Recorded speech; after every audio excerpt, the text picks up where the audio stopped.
Mukama yeebazibwe nnyo abooluganda. Twebaza Katonda olw'akaseera akalungi katuwadde.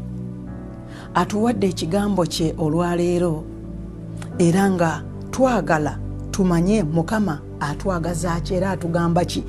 Buli wamu wonna enzigi nzigale, amasomero magale, abantu tebakyagenda kukola, abantu bali mu mayumba gaabwe, naye Mukama ayina eddoboozi eririna essuubi gye tuli.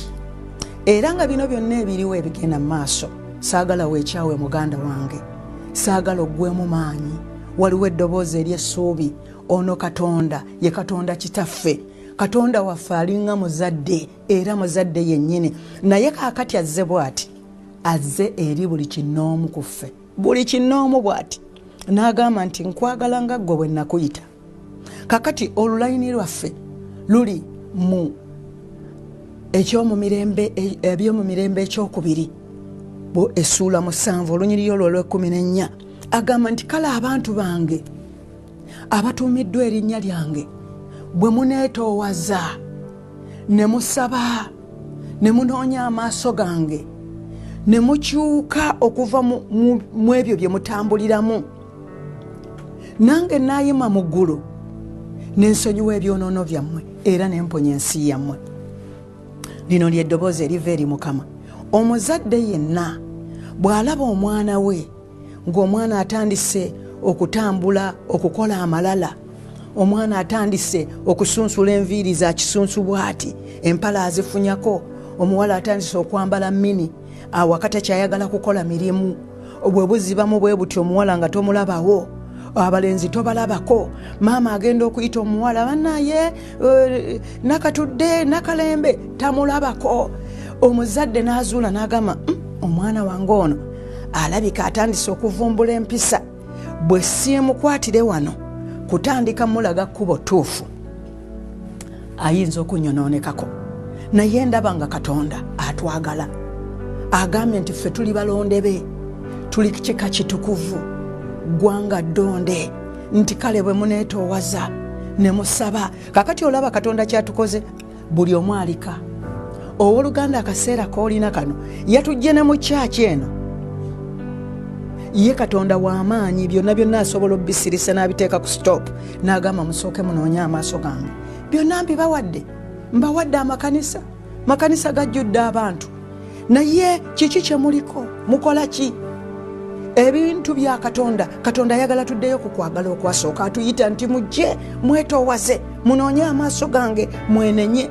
Agambye bw'oba olina omuntu gwe wasiba ku mutima nga yakukola obubi, kino ky'ekiseera okumutta n'omusonyiwa, naawe ne weenenya ebyonoono byo. Bulijjo tukyogerako wano ne tulaba Dawudi bwe yeenenya mu Zabbuli 5:1. Owooluganda weesibe ku Zabbuli 5:1. Etulaga bulungi Dawudi yakyusa omutima gwa Katonda.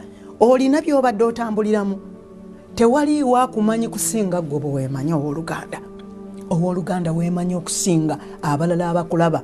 Agambye nti mu mitima gyaffe, bw'ogenda mu Bakolosaayi 3:12 n'otuuka ku linnyolero lwa 22, ayogedde n'agamba mu mitima gyaffe tuteekemu okwagala, tubeere nga tutambula nga tuli bawombeefu eri bannaffe ne bannaffe, nga tulina ekisa, tukyambale kibeerenga ekkooti ku bulamu bwaffe.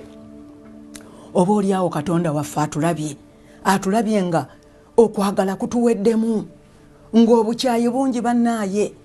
Buli wootambula, buli omu asinda bukyayi. Bw'ova ku mirimu wajjudde obukyayi. Abantu abagenda mu makanisa bagenda kusaba, naye omuntu avaayo ng'ajjudde obulumi agenze kusaba, obukyayi nga bungi.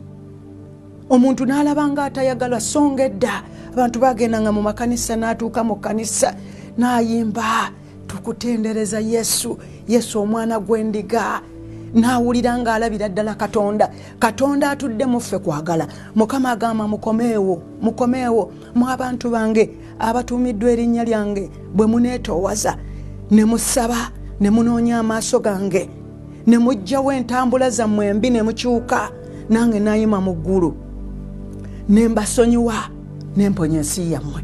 Bannaye ffenna twagala ensi yaffe ewone. Bwe tubeera wano weewuunya n'ogamba bannaye abaana bange baludde ki buli muzadde agamba bannaye abantu baffe buli wamu abantu tebakyakola banaasasula batya bbiiro banaasasula batya amayumba abantu abalina mogeji gw'obadde okyazimba olimye emmere yo baki abanaagirima weetaaga ssente naye tewakyaliwo afuluma kakati kano ke kaseera tudde eri mukama tujje tumugambe mukama nga Dawudi bwe yajja n'asaba Dawudi n'agamba nti onsasire ayi mukama mu bungi obw'okusaasira kw'ossangula ebyonoono byange byonna onnaalize ddala mu bubi bwange kubanga njatula ebyonoono byange mu kibi kyange njatula ebyonoono byange gwe wekka gwe nayonoona nenkola ekibi mu maaso go obeera omutuukirivu bw'oyogera osinga omusango bw'osala laba nze natondebwa mu bubi ne mu kwonoona mmange mweyanzaalira laba gwe oyagala eby'omunda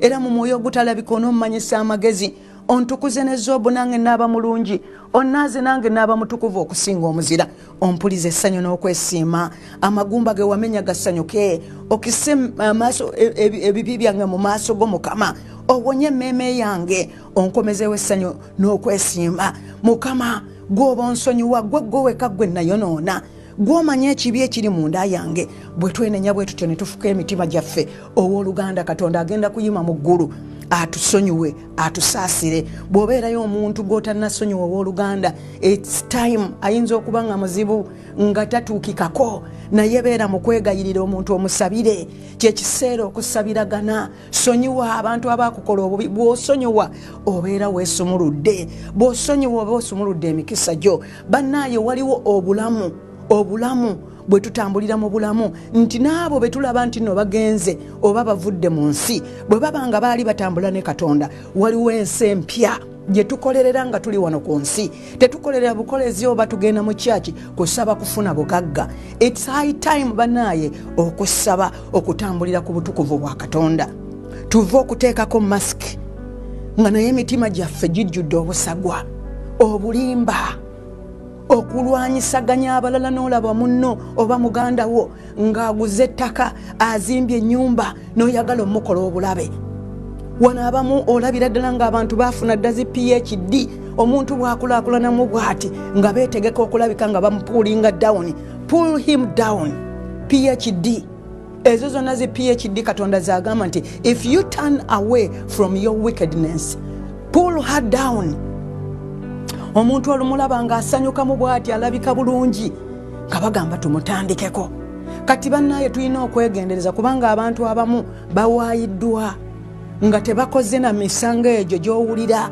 naye owulira buwuliza omuntu olw'obujja okumukwata obujja bungi ne beetegeka ne bagamba tumutandikeko kakati tekinologi yajja text messages zajja omuntu n'atandika okusindika message etaliiyo njagala okubuulira muganda wange bw'owuliranga ekigambo kyonna nga kyogeddwa ku muntu tomalanga gakifubutukiramu kugamba nti gundi yakoze ekintu abantu bajjudde obukyayi basula balowooza ekyokukola nja mukola bwe nti nja mulumya omutima kulumya abalala mutima kwegamba omuntu ne bwalaba omulala ng'asanyuka mukama amuwadde omukisa n'agamba tumutandikeko tumulumisa omutima nga bwe twalaba luli bwe twali twogera ku mboozi y'abakyala ne twolaba ku kaana eyalina omukyala ono omulala ono omusajja yawasa abakyala babiri omulala nga ye Pennina omulala ye Kaana teyalina mwana naye Pennina ye yalina abaana naye Bayibuli egamba nti omusajja ne Lukaana yayagala nnyo Kaana naye Kaana bwe mbandaba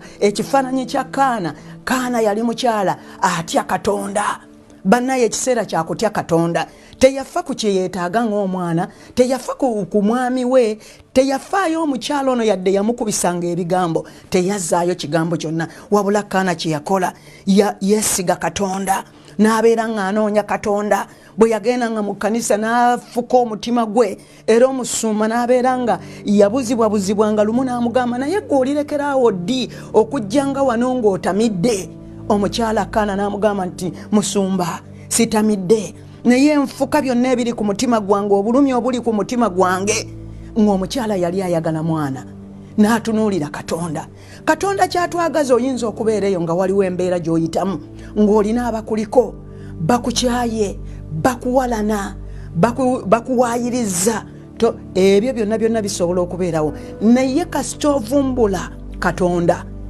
n'otunuulira Katonda n'osaba mu bwesimbu okusaba kwaffe kuleme okwokulabibwa abantu.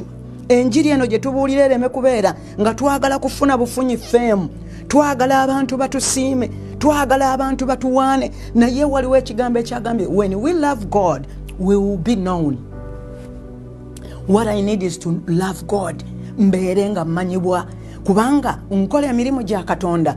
Obviously waliwo mu Baruumi 14:18 wagamba nti kale aweereze nnyo Katonda bw'atyo, asiimibwa nnyo Katonda era n'abantu bamusiima. Oyagala okusiimibwa Katonda, yagala Katonda n'omutima gwo gwonna n'obulamu bwo bwonna.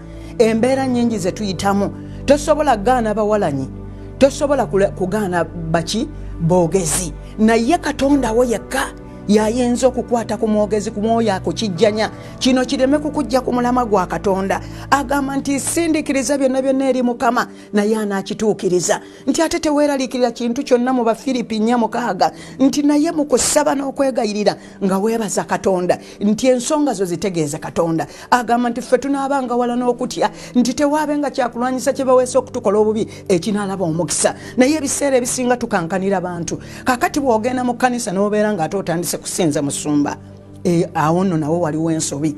Naye nga gwe gwali mu nju kati gwalaba kyembuulira kati, Katonda ayagala ojja amaaso go ku bantu okubeera nga beweesiga. Sigambye nti tobaagala, naye okwesiga omuntu Bayibuli egambye ezibasanze abo abeesiga abantu. Kyava agamba mu Ngero 3:5 nti kale weesige nze oleme kutambulira ku magezi go nange nakituukiriza. Engendo zo ziyiringise ku nze nange nakulaga ekkubo ettuufu. Katonda yekka yagenda okutulaga ekkubo ettuufu. Agambye tukomewo nti kale abantu bange abatuumiddwa erinnya lyange bwe tuneetoowaza ne tusaba ne tumunoonya, naye anaayima mu ggulu n'asonyiwa ebyonoono byaffe byonna nga bwe tuwulidde byonna bye tuyiseemu. N'awonya ensi yaffe, n'awonya abaana baffe, n'awonya bamaama baffe, n'awonya bataata baffe, n'awonya baganda baffe, n'awonya ekyalo kyaffe, n'atuwonya tusobole okukola, n'atuwonya tuleme okubeera nga tusibibwa okudda emabega. Buli omu alina ficha, buli omu alina kyayagala okutuukako. Mukama bw'aba akuwadde omukisa ng'omuweereza, ngamba eri omusumba oba omubuulizi w'enjiri oba omuweereza wa Katonda, Katonda n'amala akuwa ku kakisa n'akuwa platform gikozese bulungi ow'Oluganda, kubanga buli kyokola kyonna ekitiibwa kidde eri Mukama. Ebitiibwa si byaffe, Katonda yatuwa ekitiibwa, Katonda yatuwa okumanyibwa, Katonda yatuwa okuganja n'ebigambo ebyokulwanyisa abalala. Oyo gw'olwanyisa yayitibwa. Wansi omuntu kasita abeera nga yayitibwa Katonda, gwe ng'omuntu tosobola mukyusa, tosobola mulwanyisa. Buli lw'olwanyisa omuntu wa Katonda olwanyisa Katonda yennyini. Kale olunaku olwaleero ab'Oluganda nga tumaliriza emboozi yaffe ey'olwaleero tujja kuba tugyongerako. Ekigambo kiri nti tukomewo eri Mukama, tukomewo ku kwagala okwasooka, tutambulire mu mirembe, tutambulire mu kwetoowaza, tutambule nga twagala bannaffe, tutambulire mu kusonyiwa, tutambulire mu kugaba, tutambulire mu bwetoowaze. Era njagala oddemu essaala eno nti ayi Mukama, olunaku olwaleero nzize gy'oli Mukama, nsaba onsonyiwe byonna bye mbadde ntambuliramu Mukama. Abantu be mbadde nasiba ku mutima bonna mbasumulula Mukama era mbasonyiwa. Gwe Katonda wange ndaga ekkubo lye ntambuliramu Mukama. Byonna bye nanyaga nsonyiwa ku kiseera kino Mukama. Obukodo bwe mbadde ndi nabwo nga saagala muntu akwata ku kange Mukama nsonyiwa, kubanga ebyo byonna ggwe obimpa Mukama. Amalala ge mbadde nago ge mbadde nkozesa mu buweereza bwo ku mirimu bizinesi gye wampa nze nga saagala kulabawo mulala. Obujja bwe mbadde nkola n'ennwanyisa abalala n'enkola bukku okulabika nga abalala bakubibwa Mukama, nenenya mu maaso go. Kyekiseera nenenya mu maaso go Mukama. Ntegedde nti wampita lwakisa, ntegedde nti wandokola lwakisa, naye n'olunaku olwaleero Mukama nziramu okulokoka buto. Ndokola era njatula nti Yesu Kristo Mukama wange gwe mulokozi wange, era nkukkiriza olunaku olwaleero era nga nkutwala olwaleero nti gwe mulokozi wange, gwe mulokozi w'obulamu bwange, gwe mulokozi wa famire yange, era mponya era onnyambe mu linnya erya Yesu Kristo Mukama waffe, amiina. Banaye Mukama abawenye omukisa. Amanya gange nsigadde nga ne Meyi Kawaala. Osobola okutunoonya ku Facebook, era Mukama abawa omukisa ne ku YouTube wonna wonna w'oyagala. God bless you. Amen.